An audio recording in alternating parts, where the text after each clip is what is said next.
Hey, does your catfish taste muddy? I'm gonna show you how to get that muddy taste out and a crispy, crunchy bite every time. It is time to get in the backyard, get the grease hot. It is fish frying season for sure. But you know, there's a lot of ways that people can mess up a fried fish. And a lot of people think, I'm not gonna eat catfish, especially because it tastes muddy.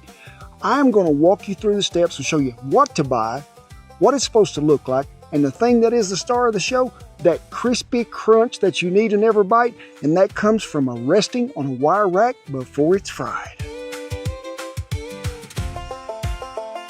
I just want to show you something. That is a bad catfish. Now it said on the sack, farm-raised catfish.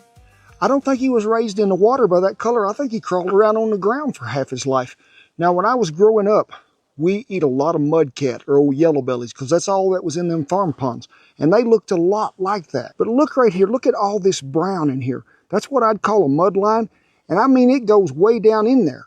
There's certain fish that have a dark streak in them like a striper, and you can cut that out with a fillet knife. But you go trying to trim this out with a fillet knife, you ain't got nothing left at all. So stay away from the bad catfish. Now, next, if you are lucky enough to go out and fish and catch your own, you can peel that skin off of them. This is a fresh catfish fillet. So when you're buying fish, look for that mud line in that package. You can see it in there. They're frozen fillets, but they're always packaged in a water base that's even going to make it worse. They get all mushy. Now, I have made a lot of fish fries in my life, and I have looked for a good white fish that I could buy in quantity, and I'll tell you what it is, folks, and if you've never tried it, you should. It is swai, S-W-A-I, catfish. They are clean white fish all the way through.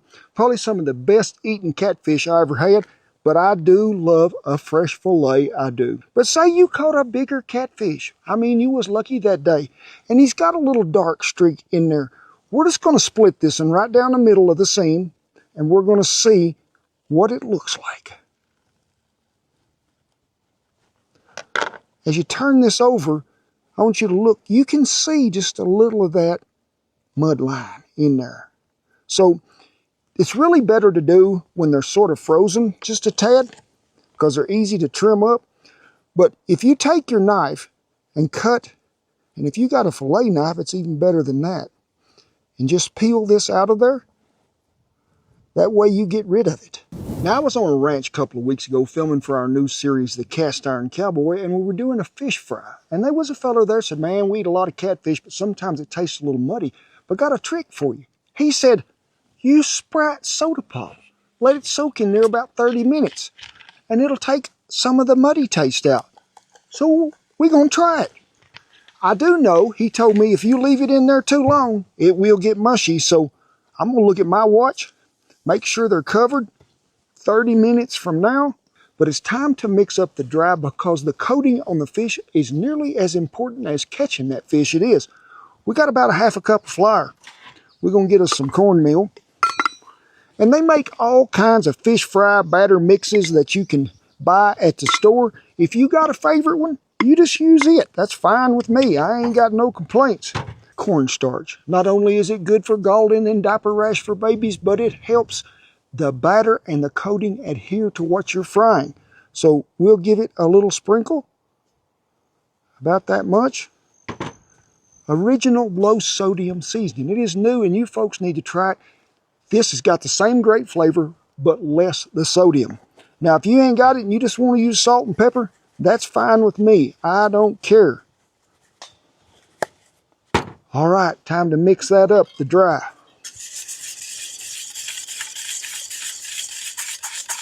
I always just taste and see, can I get the taste of the seasoning. I'm going to add a little more. You just taste it and find out, because you don't want it over salty or anything, and that's why I like to use this low sodium on fish, but I want it to have that flavor. Time to mix up the wet. And it's about 1.5 cups of buttermilk. You can use milk and egg, but I really prefer buttermilk. I think it just gives it so much more flavor. These good eggs here, they got a good shell. Let's get this mixed.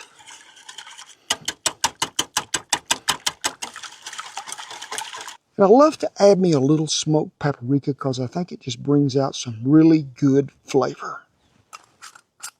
Make sure you got this stirred up smooth. It's really nice and smooth and creamy because that's what we're after. It is fish frying time. Now, about 10 minutes ago, I think you would have started your oil in a deep fryer. Y'all hear that sound? Dooker, do you have to be so loud while we're filming? Get you some good high temp oil. Today I'm using peanut oil. Dry your fillets off a little, okay? You're thinking, why are we going to dry them off when we're going to stick them in a wet solution? Well, it's sort of like water and oil. They don't mix. The water that's on here, I don't want on there. I want it to let that wet adhere to it. So make sure you pat them dry. We're going to just place them in the wet. Get them good and covered right over in the dry. Now, how thick do you want your crust? You want to double dip, double baptize? I think we just as well. Back over in here it goes. Back over in the dry. Most important thing about this before you fry fish is they need to set on a wire rack for at least 5 minutes to let everything adhere to what's going on.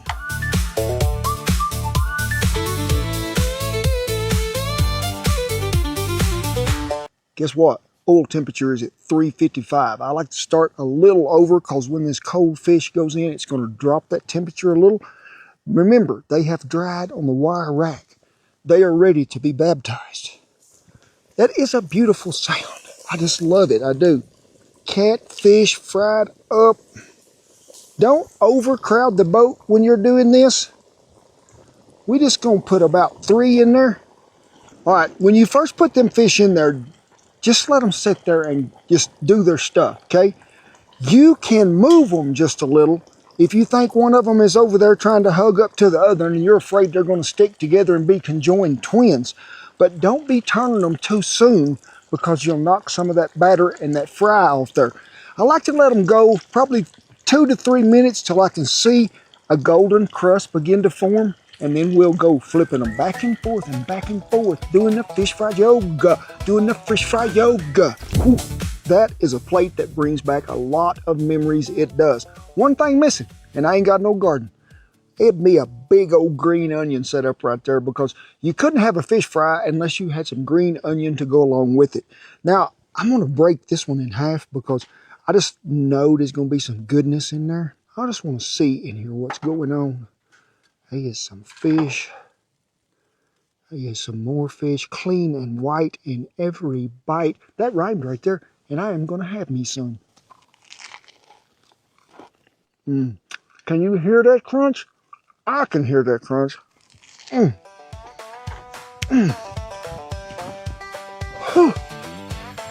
Set the hook. I got him. He's coming to the pool.